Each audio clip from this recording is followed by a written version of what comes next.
What's good, everybody? All right, hope you're enjoying your week. Now, after the Cliff Kingsbury debacle, that whole mess, it's been announced that Luke Getsy is going to be the next offensive coordinator for the Las Vegas Raiders. And so my initial thought or my reaction to it was disappointment, right? But as I do with all of the players, coaches, staff that come on to the Las Vegas Raiders, I don't want my emotions to get the best of me. I want to do my research. I did that with Tom Telesco. I wasn't happy with the hire. It was kind of shocking, I think, to everybody. That was my initial thought, but I wanted to do some research. And after I dug a little bit deeper into Tom Telesco, I felt a little more comfortable with that hire. And you can go check out that video. I posted that obviously just a couple weeks ago. But I wanted to do the same for Luke Getsy, right? Because there was a lot of hype going into last year with Luke Getsy in Chicago. You have Justin Fields. They thought Justin Fields was going to have a breakout year. They felt Luke Getsy was going to get the best out of him. And obviously that didn't happen. And what that ended in is basically Luke Getsy being fired from Chicago and ultimately Justin Fields being on the trading block, right? There's huge hype behind Chicago bringing on Caleb Williams and Justin Fields being traded away. So I wanted to dive a little bit deeper into what went wrong in Chicago, because at the end of the day, you had that drama last year where Fields was blaming the coaching staff for his failures. And it seemed like there was a little bit of a mess, but there was some progress towards the tail end of the season. Now, I didn't know the details behind it, but again, that's why I wanted to understand what happened, what failed in the beginning, and why did they find some success in the end. And so let's kind of get into that. And what I did, and again, I look at this in a mindset of a player and a coach. If you guys haven't seen some of my past videos, I played this game for 15 years. I've coached it at multiple levels in the state of California, in the state of Texas. I coached it for 23 years. And so I have a decent enough knowledge of the game that I can kind of assess the game film in a way that I feel confident when I come on here and I give you guys my opinion. I feel confident in that. But at the same time, I want your guys' feedback. So get ready in the comment section. Give me your guys' feedback because, again, like I always do, I reply to your guys' comments as much as I can, and I appreciate all the support you guys have given me thus far. So before I get into it, if you could, please like this video, subscribe, turn on those notifications. I definitely appreciate all my subscribers, you guys viewing, and the support you guys have given me. So let me break down what I did, right? I reviewed 7 games from last year. But I split those up. And the games that I reviewed, it wasn't just random games. I want to see the games that they won big. I want to see the games that were really close, and I want to see the games that they struggled, just to get an idea of why did they struggle and why did they have success. And so I broke down about 7 games. There's actually 3 games in the beginning of the season and 4 games towards the tail end of the season. And there's a reason why I did that. One, because a lot can change throughout the season, right? Luke Getsy was his second year running that offense over in Chicago, so it takes time. It takes time for the offense to click. It's much harder for the offense to click than it is on the defensive side. There's a lot of things that have to go right, a lot of chemistry that has to be built on the offensive side for it to be a well-oiled machine. And so I wanted to review some games in the beginning, but really pay attention to games at the end to see how the offense progressed. Now, keep in mind, as I was researching their season last year, there are a lot of things to keep in mind, right? They played a lot of good defenses, right? They played Minnesota twice. They played the Saints, the Panthers, Cleveland, Atlanta. They played Cleveland later in the year. So you got weather conditions that come into play. They played Atlanta and Chicago. Weather conditions played a role. And 5 games they played with the backup, all right? That Tyler Bagent, he came in. He played 5 games. So that's a struggle. That's hard to overcome playing with a backup, especially when you play a lot of good defenses. There were a lot of injuries to their backfield. Khalil Herbert went down for a lot of games, for a handful of games. Roshan Johnson was a rookie, so he needed time to understand. But he also went out. I believe he injured his ankle for a good stretch of games. And they had to lean on Devonta Foreman, which Devonta Foreman was the 3rd string running back. They also got other running backs involved. And then their offensive line really struggled. We actually took Greg Van Roten from them. last offseason. Greg Van Roten ended up being a really good offensive lineman for us. We took him, and they had a rookie at the right tackle position. So they really struggled on that offensive line when it came to the pass blocking. And it showed as I continued to watch the film. Justin Fields was under pressure so much. And it's not because necessarily of Luke Getsy, and I'll get more into that as well. So, again, guys, if you could, please, if you're liking this video so far, hit that like button if you could. I definitely appreciate it. And again, give me feedback in that comment section. Now, let's kind of go through the things that I liked about Luke Getsy. Obviously, he had a very successful run game.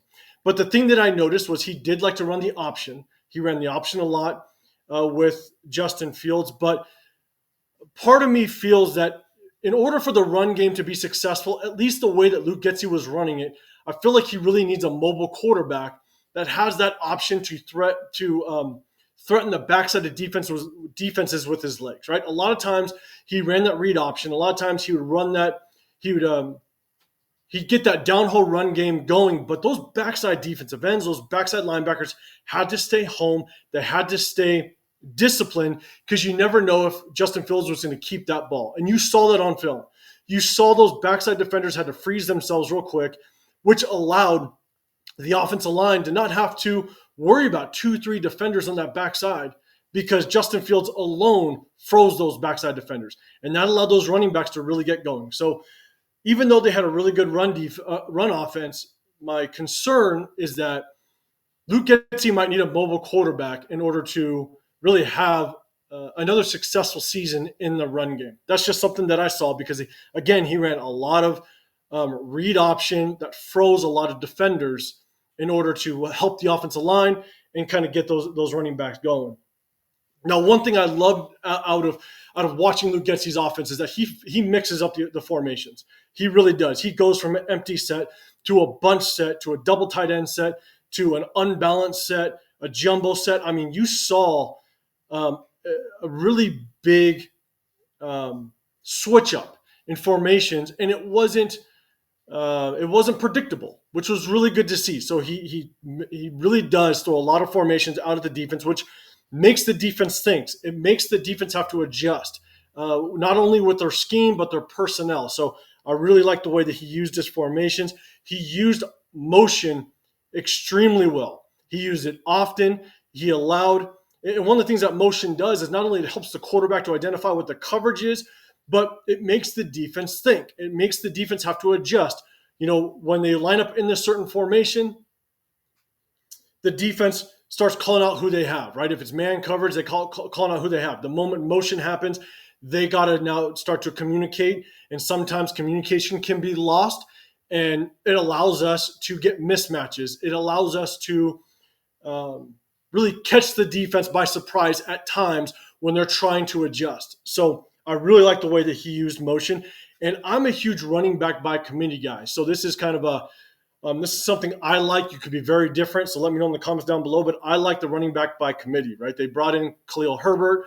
They also drafted Roshan Johnson, and they had Devonta Foreman in that backfield as well. And all those running backs, no one thought that Devonta Foreman was going to come in and be a good running back. He came in and had success and did well. And so I really like the fact that he might be a running back by committee type of coordinator, and I do like that. Now, he did mix up a little bit of power versus zone run scheme in his offense, again, which I liked. And he did that based on the running back that was in the game. And so he really played to the strengths of whoever was in that backfield. So it showed me that he knows how to adjust. And with all the injuries that they had, he adjusted very well to what his players did well. So I liked seeing that as well. And look, he knows how to design plays for his playmakers. Don't look at DJ Moore just at his numbers. I'll tell you right now, DJ Moore in a lot of plays was wide open. He really tried to get DJ Moore the ball as much as possible. More in the later end part of the season, and I'll explain why in just a little bit later. But more in the later part of the season, I think what happened in the beginning of the season, if you remember, Chase Claypool was on that football team, and Chase Claypool was drafted to Chicago to be one of those that number one receiver, one of the best receivers on that team. And there was a lot of drama that happened. I felt like they were trying to force feed the ball to Chase Claypool in the beginning a little bit. They ended up shipping him off to Miami. And so obviously it didn't work out. But once Chase Claypool left, once the injuries kind of fell, stopped occurring for Chicago, if you look at the last 5 games, they really started to gel with DJ Moore, and there's a reason why. And again, I'll get into that a little bit later in the video. But he does a very good job of designing plays specifically for his playmakers, and I really like seeing that because obviously we have Devontae Adams, we have Jacoby Myers, we have Trey Tucker, we have playmakers, we have Michael Mayer, we have playmakers on this offense that I think he can take advantage of. And another thing is, he does well in the red zone. One, because he had Justin Fields. Justin Fields could use his legs, but he utilized his tight ends. One of the things that I think is one of the players that's really going to benefit from Luke Getsy coming over, I think, is Michael Mayer, right? They had Cole Kmet over there. They also have Robert Tonyan. They got Robert Tonyan involved. And so I think Michael Mayer is going to thrive in Luke Getsy's offense, which is a good thing. It's one of our top draft picks last year. We got to get the best out of him. And then, if you really watch the film, when he designed plays, there was a lot of times between Darnell Mooney, between Cole Kmet, between DJ Moore. Those receivers were wide open. They were wide open. There was a lot of good play designs that Luke Getsy drew up at the right time. And unfortunately, Justin Fields just could not find them. And so there were some drops. There were some passes that should have been completed. Let's just say. Let's just put it that way. And those are drive killers. I mean, those are momentum killers. When you have a wide open receiver down the sideline or up the middle, and if they catch it, it's a 60, 70-yard play, or it's a touchdown, and it's just dropped, or it's overthrown, or it's just a bad throw. There's a lot of times, again, like I just said, there was a lot of times where receivers were wide open and Justin Fields just couldn't find them. And so I don't know if it was all on Luke Getsy. I'm putting it out there right now. Again, if you don't believe me, go look at the film. That's all I got to say. Now, as much as I'm saying a lot about Luke Getsy and how his offense was doing well, and I don't think the struggles that they had was all on him. Again, they had a lot of injuries. The offensive line wasn't very good, and there was a lot of missed opportunities by the players on that field that didn't allow drives to continue. There were some negatives, right? One, I felt that Justin Fields was pretty uncomfortable throughout the entire year. Even when they had some success, I still felt like Justin Fields wasn't grasping the concept of the offense. Now, was it that he just wasn't able to understand it? Maybe, but at the same time, that's the job of the offensive coordinator, to get your quarterback up to speed. And so I put that on Luke Getsy. Justin Fields, a lot of times throughout the entire season, just did not feel comfortable. Now, was a lot of the success that they did have, especially in the run game, was it just predicated off of him having a mobile quarterback? Because I saw it. There's a lot of times where Justin Fields just bailed out the play because of his legs. And so at the end of the day, really, this was a tale of two seasons. At the beginning of the season, it was a lot of injuries. It was a lot of struggles. It was a lot of miscues on the offense. Again, not necessarily because of the play calling. One of the things that I did like to see was in the first 9 games of the season, they averaged about 19 points a game. They ended the season with 21 points a game, but in the last stretch of 5 games, they averaged just under 24 points a game. So that's a good stat. That is a really good stat. And that was mainly after their week 13 bye. And so that was when they were healthy. That's when they really had a chance to get this offense to gel a little bit. Now, one of the things that I did see towards the tail end of the season in those last 5 games is Justin Fields' accuracy got better. His timing started to improve. One of the things that I saw in the beginning of the season was his timing was completely off. I mean, he was late on throws constantly, which means I don't think he felt comfortable with the offense yet. But in the second half of the season, his timing started getting better. And so the offense started improving. The chain started moving. They were getting first downs. which is good. And you can see that Justin Fields was getting to his progression a lot faster. He was finding his third and fourth receiver a lot faster, a lot smoother. He was able to get his body, his feet in line because with the throw, which allowed to improve his accuracy. Because at the end of the day, if you aren't understanding the offense and you're late to finding your receivers, you end up finding yourself throwing out of the correct position. And so because he was feeling comfortable, he was able to get his body in position to make a proper throw. And he was also finding his checkdowns a lot sooner, which means when you find your checkdowns sooner, that allows that ball carrier get the ball in your hands, turn, and now there's some distance between you and the defenders, which allows you to make a move, understand where you need to run. It allows some spacing so that you have that room to run. When you get to your check down late, that means the defender's on the back of that receiver, and so there's really no chance to getting those yak yards, those yards after catch. And so him getting through his progressions so much faster later in the season definitely improved on the efficiency of the offensive game. One of the things that I noticed in the beginning of the season that really kept DJ Moore kind of towards one, really just on the outside. They didn't really move him around.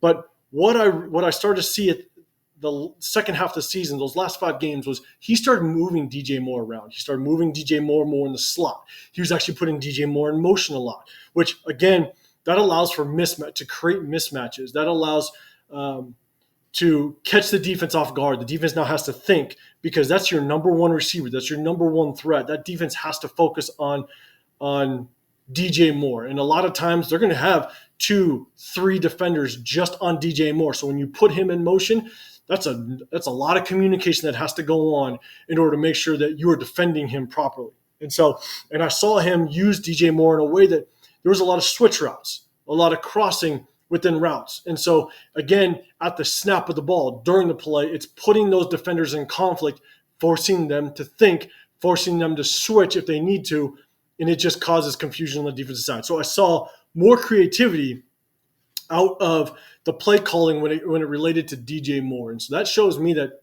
Luke Getsy improved as the season went on. He understood where his best players were and how he could get the best out of them. And so that's definitely what I liked. And so, look, in conclusion, if you just look at the numbers, if you look at their offensive numbers last year, I understand the disappointment, but I'll tell you right now, and I understand the concern, but if you look at just what happened, right, between the injuries to Justin Fields, between the injuries to the backfield, between the defenses that they played through a stretch where there's a lot of injuries, but then you see what they look like in the beginning of the season compared to what they look like in the end of the season, and why that offense didn't move. I mean, again, a lot of missed throws, a lot of drop passes. I mean, Luke Getsy designed some pretty good plays throughout the season that just were missed, not because of him. Now, again, there's an argument to be had. You got to coach him up, right? You got to coach him up. You got to get him. You got to get your quarterback to find the receivers to understand the concept. But at the end of the day, there was times where Justin Fields did find it, and he just missed the throw, or his timing was completely off. So I don't want us to think that this is a complete failure in a hire. I do have, after really reviewing the film and breaking it down, I think there's a good chance that Luke Getsy could be a decent offensive coordinator. I don't think he's going to be a Kyle Shanahan or a Mike McDaniels over in Miami. But I do think that there's a chance with the offensive weapons that we have that Luke Getsy could be a good offensive coordinator for us. Not great. But I think he could be good. So let me know in the comments down below. Let me know what you think about Luke Getsy now that I've kind of shared my opinions, and let me know if you agree or disagree. Let me know in the comments down below. And now that Luke Getsy is our offensive coordinator, I'm going to look out for my next video. I'm going to break down some of the free agents that just were with Chicago last year that I think we could bring over to the Las Vegas Raiders and really help out this offense thrive. So I appreciate you guys sticking with me. Again, if you could, please like this video, subscribe, turn on those notifications, and I'll see you guys in the next video. I'm out.